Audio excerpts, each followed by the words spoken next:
Sobre a festa de expiação. A festa de expiação,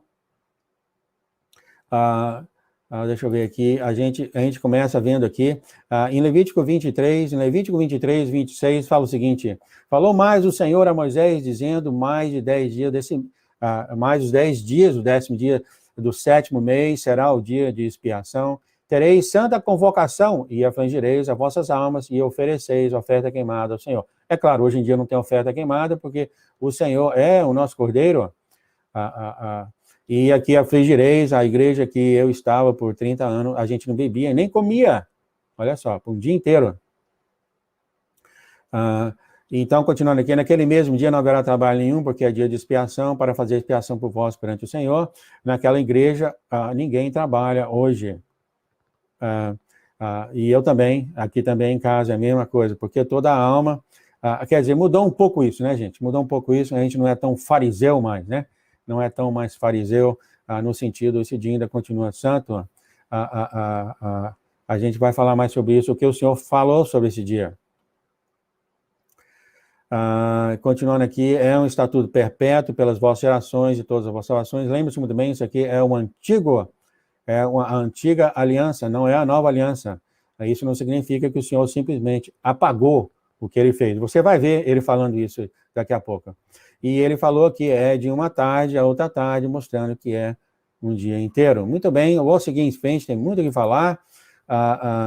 Aqui é o que acontece no dia de expiação, no Antigo Testamento, é quando eles tinham 2 bodes. Eu não sei se vocês já ouviram a história desses 2 bodes, e o sumo sacerdote punha a mão em um bode e orava, e soltava esse bode no deserto.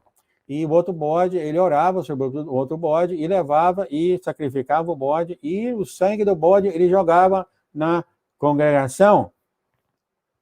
Interessante, eu falei que agora sangue, porque quando o Senhor mandou uma mensagem, e eu estava falando e pensando ao mesmo tempo, né?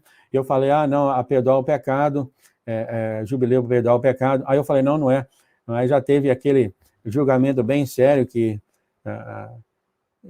mesmo eu corrigindo que o sangue não apaga o pecado, né? Você imagina uma coisa dela.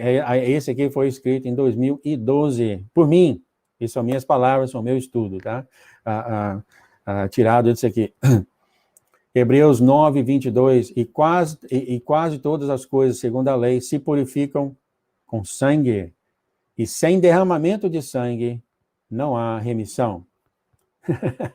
Aí você fala, João, eu fui julgado tão rapidamente. Aí vem a cabeça na cabeça, né? Será que existe realmente alguma igreja cristã que prega que os pecados não são apagados por sangue?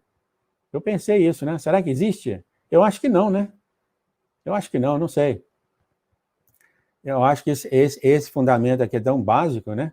Eu acho que não, né? Bom, continuando, aqui está, isso era o jeito que era feito na época para os novos, isso era o jeito que era feito na época para os novos, para que os pecados sejam perdoados, era somente por sangue, somente por sangue.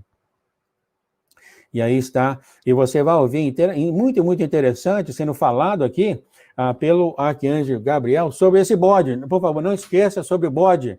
Ele vai falar sobre esse bode, o bode que foi solto no deserto, ele vai falar sobre esse bode. Interessantíssimo.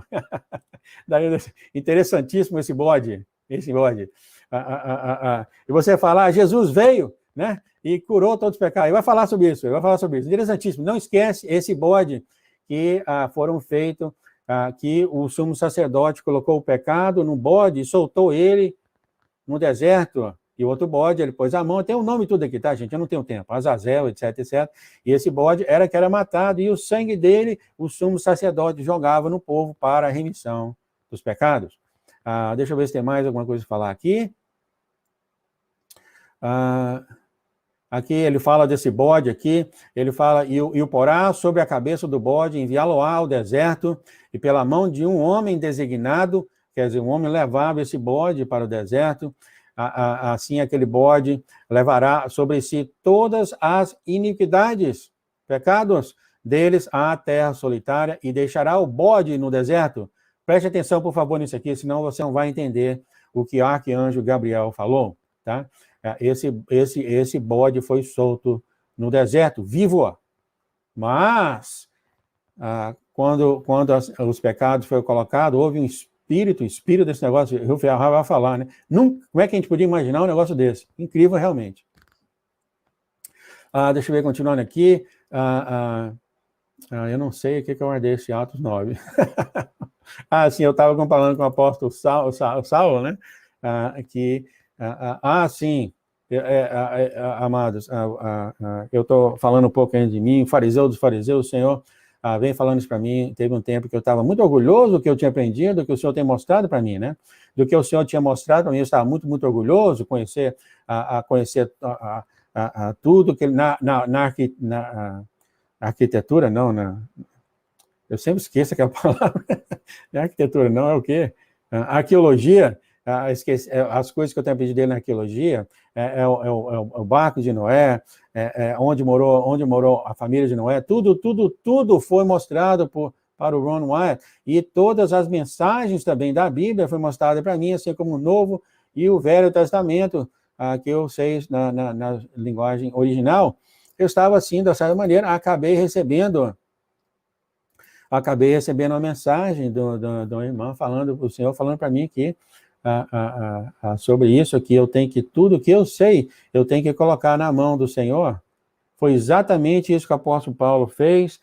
Eu não tenho a escritura aqui para falar, mas foi isso, ele colocou tudo que ele sabia. Ele foi treinado aos pés de Gamaliel. Gamaliel era um doutor da lei daquela época, ou seja, ninguém sabia mais do Antigo Testamento do que o apóstolo Paulo. Ninguém.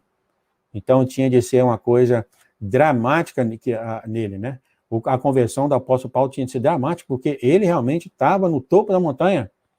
Então, aconteceu aquela coisa que vocês aconteceram, a luz veio, jogou, e por 3 dias não comeu, e ele teve essa conversão e se tornou um cristão fabuloso, né? Um cristão fabuloso. A mesma coisa aconteceu de uma forma diferente com o apóstolo Pedro, que ele teve de ter a visão, porque Pedro achava que os hebreus eram os hebreus e o resto era o resto. teve de ter se mostrado para ele que tudo, não existe resto nos olhos do Senhor. Ele ama todo mundo do mesmo jeito. Maravilhoso ao Senhor, né?